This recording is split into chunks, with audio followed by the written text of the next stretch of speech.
Le quatrième point, c'est effectivement la possibilité d'obtenir aujourd'hui un prêt de trésorerie, un PGE, un prêt garanti par l'État.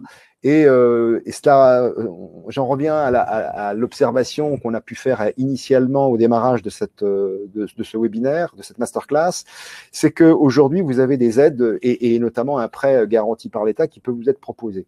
Il faut prendre. Compte tenu, je dirais, des possibilités qui sont données et des conditions du prêt, il faut prendre le taux appliqué par les banques est en général de 0,25. Certaines annoncent un prêt à taux zéro pendant 1 an. À l'issue de l'année, vous avez utilisé ou pas utilisé les fonds. Vous voyez comment vous entendez finalement soit rembourser à l'issue de cette année, soit amortir sur 12 à 60 mois. Mais vous avez là une possibilité d'obtenir un financement. Je pense qu'il faut vraiment l'utiliser à plein. On ne sait pas de quoi demain est fait avec cette pandémie. Et dès lors qu'on vous offre une possibilité d'obtenir du financement pour une entreprise, je pense qu'il faut s'en saisir. Comment concrètement comment faut-il faire pour obtenir ce PGE, ce prêt garanti par l'État? La première des choses, c'est d'en faire une demande auprès de sa banque qui va d'abord examiner si vous êtes effectivement éligible pour obtenir ce prêt. C'est-à-dire que si vous rentrez dans la catégorie des personnes qui peuvent bénéficier de ces prêts, à l'exception des SCI et sociétés en redressement, liquidation judiciaire et établissements financiers, eh bien, en principe, vous pouvez bénéficier du prêt en question. Votre banque vous donne un préaccord et ensuite, il faut aller sur le site de la BPI pour obtenir une attestation qui va donner en fait un numéro, un identifiant, et c'est muni de cet identifiant unique qu'il va falloir revenir vers sa banque pour obtenir ensuite, pour que la banque puisse accorder ce prêt. Donc, il faut faire attention à la démarche qu'on va obtenir, à la démarche qu'on va engager auprès de la BPI. Il ne faut pas se tromper parce que ensuite ça peut créer un blocage. On n'a le droit qu'à un seul prêt garanti par l'État. Donc, et en cas de difficulté, si la banque met une opposition ou en tout cas ne veut pas vous accorder ce PGE, vous avez toujours la possibilité de saisir le médiateur au crédit qui doit en principe traiter votre demande sous 48 heures. Il existe d'autres types d'aides, d'autres types de prêts, je pense notamment au prêt ATOUT, A-T-O-U-T, qui est disponible sur la BPI et on vous a mis le lien pour aller voir un petit peu toutes les autres aides qui sont accessibles via la BPI et qui visent justement à parer à des situations compliquées, des baisses d'activité ou en tout cas des situations imprévues. Pour récapituler un peu tous les propos, là, ça fait déjà maintenant presque 1 heure que nous sommes, même un peu plus, que nous sommes ensemble. Vous avez vu qu'il y a quand même pas mal de choses qui sont proposées et on est quand même soutenu et c'est important de le comprendre. On se dit aussi d'ailleurs, c'est une réflexion que je partage avec vous, c'est que du coup, toutes les personnes qui sont dans la légalité aujourd'hui, qui ont déclaré leurs revenus, etc., sont dans une situation qui est quand même bien meilleure que celles qui l'ont pas faite, quoi.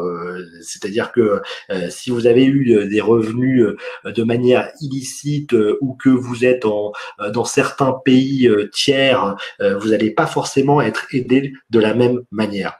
Il y a aussi, au-delà du prêt et d'obtenir un PGE, il y a cette notion des loyers et prêts qui sont en cours, hein, des échéances de prêts qui sont en cours. Il faut savoir que dans une certaine limite, vous pouvez obtenir non pas le report des loyers, mais la neutralisation des sanctions liées au non-paiement des loyers. Alors, c'est notre président de la République qui avait annoncé la suspension des loyers pour un certain nombre d'entreprises, des loyers commerciaux, j'entends.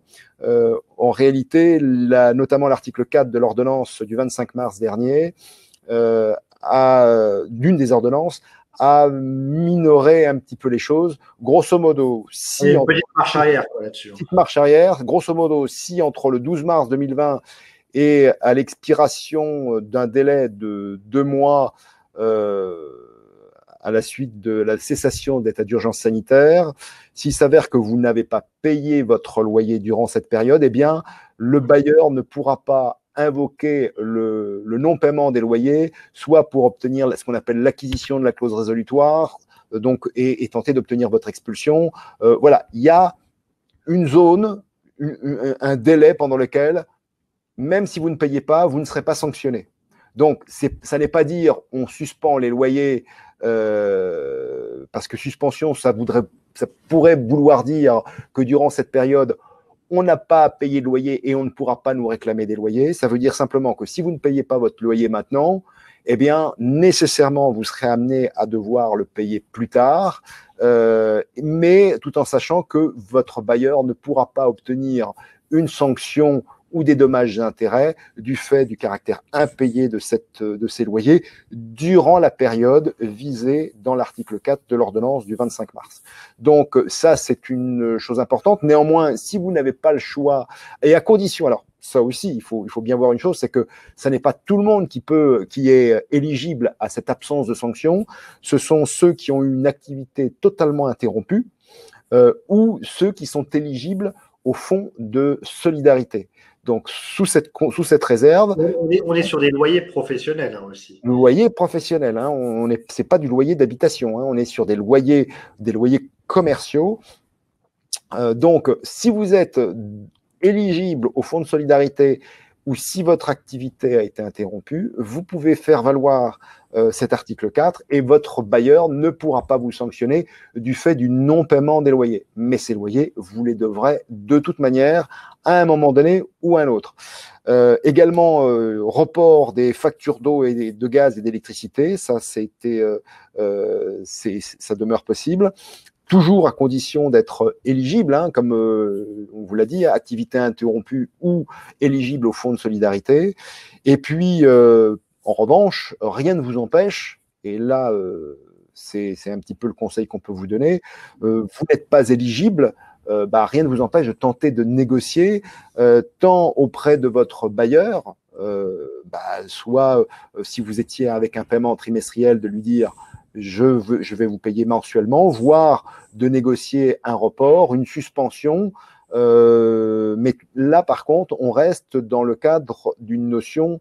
Alors, là-dessus, les bailleurs ont reçu d'ailleurs une instruction que les appels de loyer doivent se faire mensuellement et plus trimestriellement. Et comme tu le dis, et c'est un peu la logique dans laquelle on est, et de ce que vous devez aussi retenir ce soir, c'est que vous devez du coup négocier, quoi. Donc, si vous êtes vraiment en difficulté, peut-être reporter une partie. Ça ne veut pas dire que ce sera suspendu, comme le disait Jean-Philippe. Je pense qu'il n'y aura pas de suspension parce que les bailleurs ne vont pas abandonner comme ça. Il faudrait vraiment des circonstances encore plus exceptionnelles ou que la situation dure un temps indéfini qui de toute manière vous ferait rentrer dans le cadre d'une activité, une interruption d'activité ou qui vous rendrait totalement éligible au fonds de solidarité.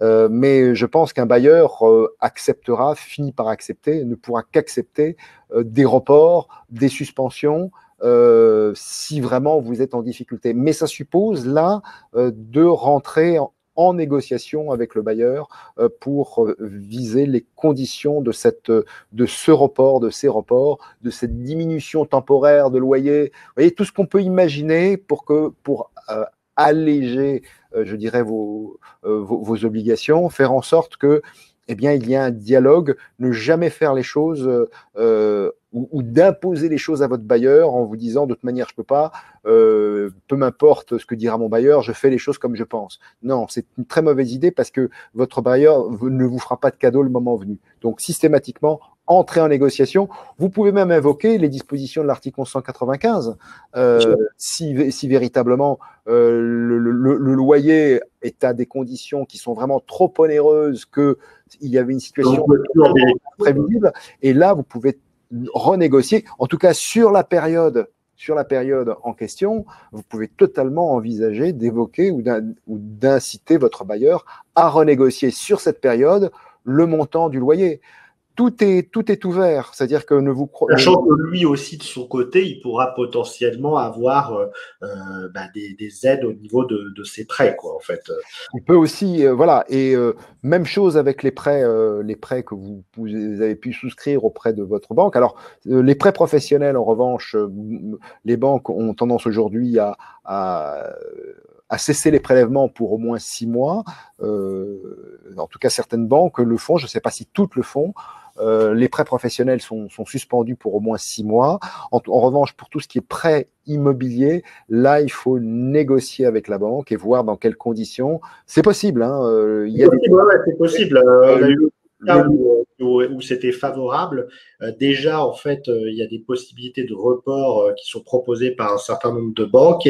Et puis, il y a également dans vos contrats des possibilités de modulation de vos prêts qui correspondent un peu avec des reports. Alors, la petite chose à savoir, c'est que ça reste quand même des opérations qui vont vous coûter un petit peu à terme.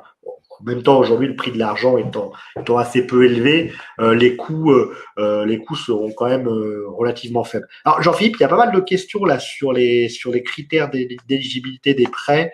Luc, Oui. quels sont les critères pour accorder les prêts?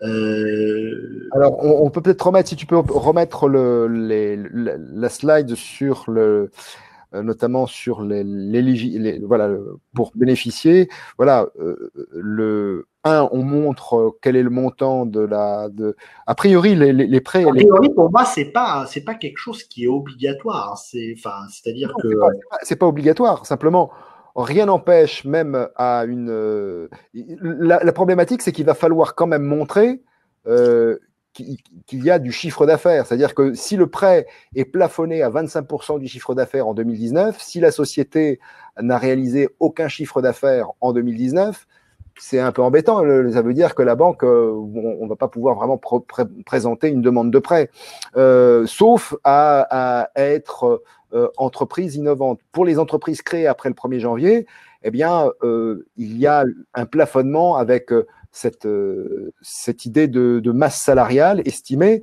mais ça veut dire que là, il faut arriver avec des éléments précis. Vous n'allez pas arriver devant votre banquier en disant j'ai estimé la masse salariale de mon entreprise à temps.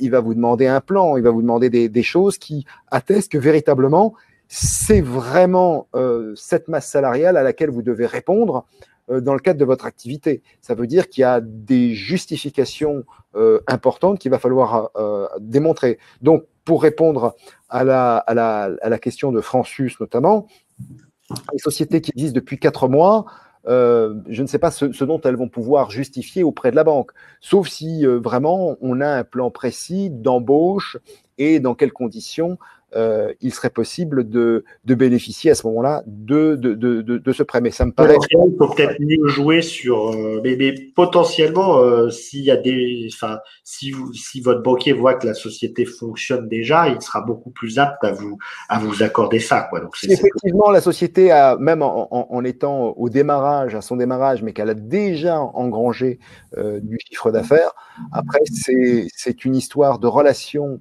Toujours. C'est une histoire de relation, de bonne relation avec son banquier, de confiance avec son banquier.